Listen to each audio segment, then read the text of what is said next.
હાલો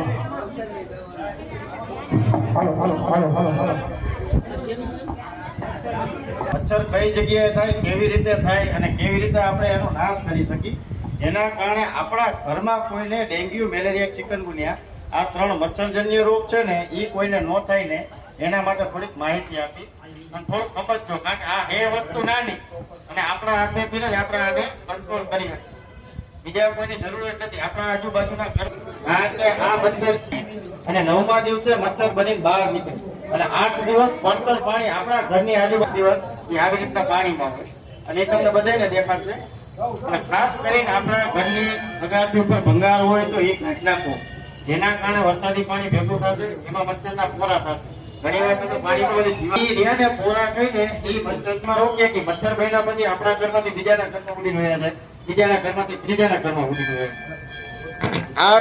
8 દિવસે આપણે એકવાર ઘા મોટો નાખવો હોય તો એમાં થોડુંક તેલ અથવા કેરોસીન નાખી દો તો પાણીની ઉપર તર થઈ જાય તો મચ્છરના પોરા મરી જાય. તો મચ્છર બનવાની શક્યતા રહે જ નહીં.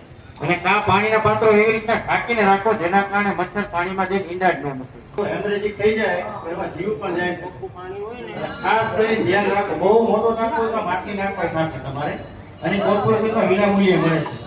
તમારે બહુ મોટો ટાંકો હોય, ખાલી ન થતો હોય એવો હોય ને મોસ્ટ ઓફ તમારા ઘરમાં રસોડામાં જ મચ્છર આટા મારતા છે.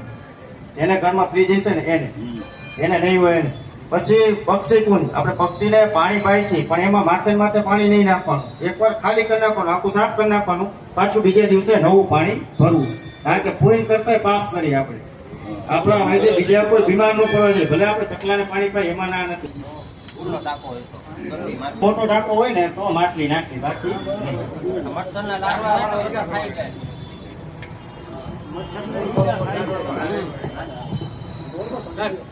ખાઈ ગયો ભાઈ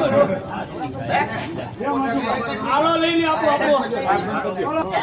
આપણે ભાઈ કોઠી પધરાવવા માટે વ્યાસપીઠ ઉપર અને કોઠીના દાતા છે નારાયણભાઈ રાઠોડ 500 રૂપિયા આપે છે, બરોબર? કોઠીના શણગારમાં 500 રૂપિયા નારાયણભાઈ.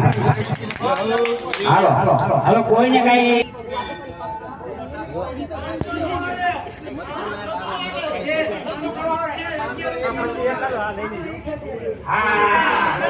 એ હાલો સંમાનના 1000 રૂપિયા.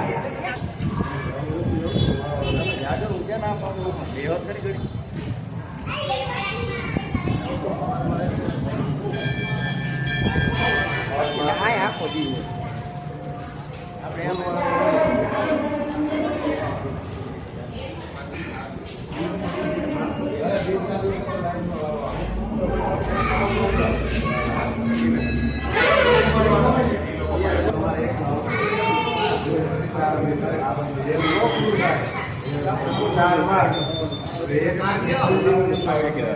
કેમ નો ગયા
Thank you.